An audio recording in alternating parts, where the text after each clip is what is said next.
बिस्मिल्लाहिर्रहमानिर्रहीम। अस्सलामु अलैकुम। डियर स्टूडेंट्स, क्लास 10th में आज स्टार्ट करते हैं यूनिट नंबर 14 टाइटल रिप्रोडक्शन। इस चैप्टर में इंशाल्लाह हम डिटेल के साथ सेक्सुअल एसेक्सुअल रिप्रोडक्शन प्लांट में, प्रोटेस्ट में, मुनेरा में और फाइनली पेशेस यानी कि एनिमल्स में डिस्कस करेंगे। The process of gametophyte, sporophyte in plant और ये तमाम हमारे इस चैप्टर में शामिल होंगे। सबसे पहले रिप्रोडक्शन है क्या चीज़। तो इंट्रोडक्शन में अगर हम देखें यहाँ पर, तो इंट्रोडक्शन में जिस तरह यहाँ पर एक्सप्लेन किया गया है, रिप्रोडक्शन वो प्रोसेस हैं जिस पर एनिमल या प्लांट अपने आप को रिप्रोड्यूस करके अपनी आप की तरह नए एनिमल्स प्रोड्यूस करते हैं। या we can simply define it the ability of an organism या the process in which animals replicate their self and produce offspring of their same kind। वो प्रोसेस जहाँ पर एनिमल्स अपने आप की तरह नए ऑर्गेनिजम्स बनाते हैं। क्यों ये नए ऑर्गेनिज्म बनाते हैं? To continue their race of generation. अपने रेस ऑफ जनरेशन को कंटिन्यू रखने के लिए वो क्या करते हैं? वो नए ऑर्गेनिज्म बनाते हैं। ठीक है। मोस्टली जनरली रिप्रोडक्शन जो है वो मुख्तलिफ एनिमल्स में, मुख्तलिफ प्लांट्स में मुख्तलिफ तरीक़ों से होते हैं, पर जनरली हम रिप्रोडक्शन को तकसीम करते हैं दो टाइप्स में। इसके दो टाइप्स हैं। एक होता है सेक्सुअल रिप्रोडक्शन, दूसरा होता है एसेक्सुअल रिप्रोडक्शन। तो जिस तरह इसके नाम से वाज़ेह है, एसेक्सुअल रिप्रोडक्शन वो रिप्रोडक्शन होते हैं जिसमें फ्यूजन ऑफ गैमेट नहीं होगा। क्या मतलब है? जो मेल सेक्स सेल्स होते हैं और जो फीमेल सेक्स सेल्स होती हैं, इसकी फ्यूजन इन्वॉल्व नहीं होगी इस प्रोसेस में। इसके अलावा हम कह सकते हैं कि asexual reproduction is a type of reproduction where a single parent is involved. यहाँ पर सिंगल पेरेंट इन्वॉल्व होगा, उसी से नए ऑर्गेनिजम्स आएंगे। पर याद रखिएगा, एसेक्सुअल रिप्रोडक्शन में जेनेटिक वेरिएशन नहीं आते। कहने का मतलब ये है कि जिस तरह पेरेंटल सेल है, जिस तरह पेरेंटल ऑर्गेनिज्म है, 100% उसी तरह उसके बच्चे या जो नया जनरेशन आया है वो होगा। पेरेंट्स और ऑफस्प्रिंग के दरमियान 1% भी वेरिएशन नहीं होगा। तो एसेक्सुअल रिप्रोडक्शन से क्या होता है? इससे जो जेनेटिक वेरिएशन होती है वो बिल्कुल नहीं होती और ऑर्गेनिज्म एग्जैक्टली अपने पेरेंट्स के क्लोन होते हैं, उसी की तरह सेम होते हैं। इसके बरक्स सेक्सुअल रिप्रोडक्शन है। तो सेक्सुअल रिप्रोडक्शन वो प्रोसेस हैं जहाँ पर fusion of male and female gamete involve होगा। और इसके अलावा हम कह सकते हैं कि the type of reproduction where 2 parents are involved. 2 parent इसमें इन्वॉल्व होते हैं, मेल और फीमेल। फीमेल के बॉडी से आती हैं एग, मेल के बॉडी से आती हैं स्पर्म। दोनों की कम्बिनेशन होती है जो फर्टिलाइजेशन कहलाता है, फिर जाइगोट बनता है, फिर नए एनिमल्स आते हैं या प्लांट नए आते हैं।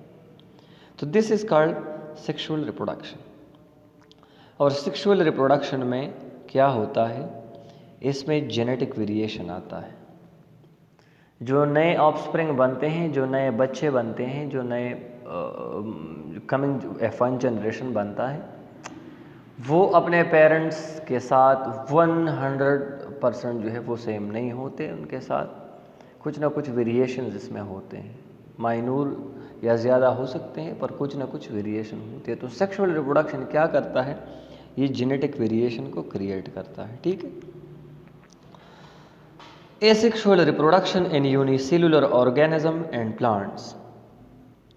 एसेक्सुअल रिप्रोडक्शन की पहली बात हुई है यहाँ पर कि ये यूनिसेलुलर जो ऑर्गेनिजम्स होते हैं उसमें होता है, और इसके अलावा ये प्रोसेस प्लांट्स में भी होता है। ठीक है, तो यहाँ पर आप देख सकते हैं सबसे पहले उन्होंने डिस्कस किया है बाइनरी फिजन।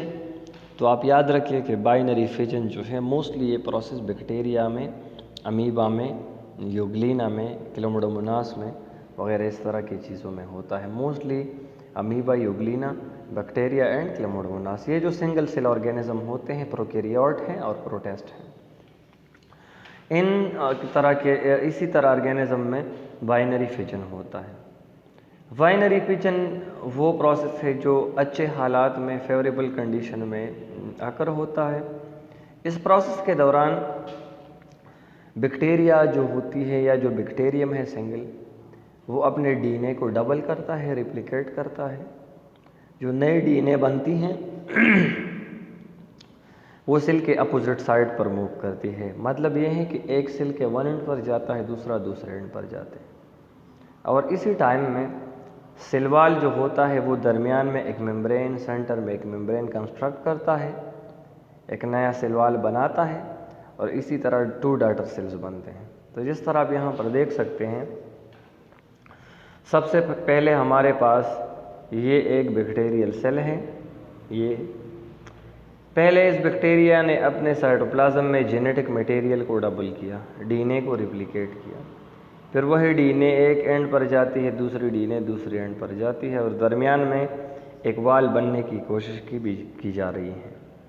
फिर cross cell wall completely form हो जाता है 2 सेल के दरमियान, और फाइनली हमारे पास 2 अलग अलग सेल्स बनते हैं। And this process is called what? This process is called binary fission. ज़्यादातर प्रोटेस्ट में, जिस तरह यूकेरियोटिक प्रोटेस्ट होते हैं, अमीबा, यूग्लिना है, उसमें भी ये इसी तरीके से ये प्रोसेस होता है बाइनरी फिजन का। पहले जेनेटिक मटेरियल को डबल करती है, फिर वो साइड पर पुश करती है, और फाइनली उसके साथ साइटोप्लाज्म अलग हो जाता है और 2 इक्वल साइज सेल्स बनते हैं। तो बाइनरी फिजन यहाँ पर भी इसी तरह जिस तरह बैक्टीरियम में होता है। दूसरा हमारे पास है मल्टीपल फिजन। तो मल्टीपल फिजन में याद रखिए, बाइनरी फिजन में एक सेल तकसीम होती है 2 सेल्स में, मल्टीपल फिजन में एक सेल तकसीम होती है मैनी सेल्स में, और ये अमीबा, प्लाज्मोडियम वगैरह में होता है। ये एसेक्सुअल रिप्रोडक्शन का एक टाइप है। पर याद रखिएगा ये अनफेवरेबल कंडीशन में होता है। जब हालात अच्छे नहीं हो, सख्त हालात हो, तो उसी दौरान ऑर्गेनिज्म अपने इर्द गिर्द एक कवर प्रोड्यूस करता है, वो सिस्ट कहलाता है। इनसाइड न्यूक्लियस को रैपिडली डिवाइड करता है और बहुत ज़्यादा डॉटर न्यूक्लियाई बनाते हैं, और हर एक डॉटर न्यूक्लियाई के इर्द गिर्द सेल मेम्ब्रेन भी बनाते हैं।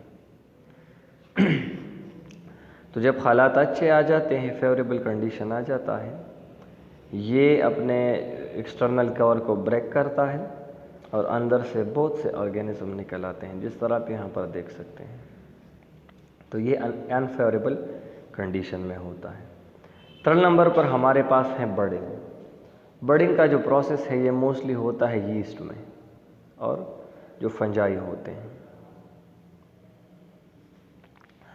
बर्डिंग के प्रोसेस के दौरान जो पेरेंटल यीस्ट हैं, जो पेरेंटल सेल्स हैं, उससे एक बर्ड निकल आता है, उससे एक आउटग्रोथ निकल आता है। जिस तरह यहाँ पर आप फिगर नंबर 14.4 में देख सकते हैं, एक बर्ड निकल आता है, फिर वही बर्ड में न्यूक्लियस या डीएनए भेज दी जाती है, और तमाम साजो सामान जो एक सेल के लिए रिक्वायर्ड हो उसको सेपरेट किया जाता है, उससे एक नया ऑर्गेनिज्म बन जाता है। फिर उसी तरीके से नए ऑर्गेनिज्म पर बर्ड आता है, उससे दूसरा बनता है, फिर उस दूसरे पर बर्ड आता है, उससे तीसरा बनता है, और इसी तरह इसकी कंटिन्यूटी ऑफ जनरेशन होती है। ठीक है। The 4th one is spore formation. Many fungi like Rhizopus bread mould जो कहलाते हैं, जो रोटी या ब्रेड के ऊपर आ जाता है ग्रीनिश कलर में, ये एसेक्सुअली रिप्रोड्यूस होते हैं, पर ये स्पोर्स बनाते हैं। स्पोर्स क्या चीज़ है? स्पोर हमारे पास thick walled asexually reproduced cells हैं, छोटे छोटे दानों की शक्ल में होते हैं। ठीक है। Spores are produce in thick walled sac called sporangia. Spores sporangia में बनते हैं। ये स्पोरेंजिया एक थिक वॉल्ड तेलानुमा स्ट्रक्चर होता है। जो ब्रेड मोल्ड जो होते हैं इसके टॉप पर मौजूद होते हैं, ठीक है। इसके टैप पर ये स्पोरेंजिया या स्पोरेंजियम मौजूद होते हैं और इसमें क्या होता है, इसमें स्पोर होते हैं।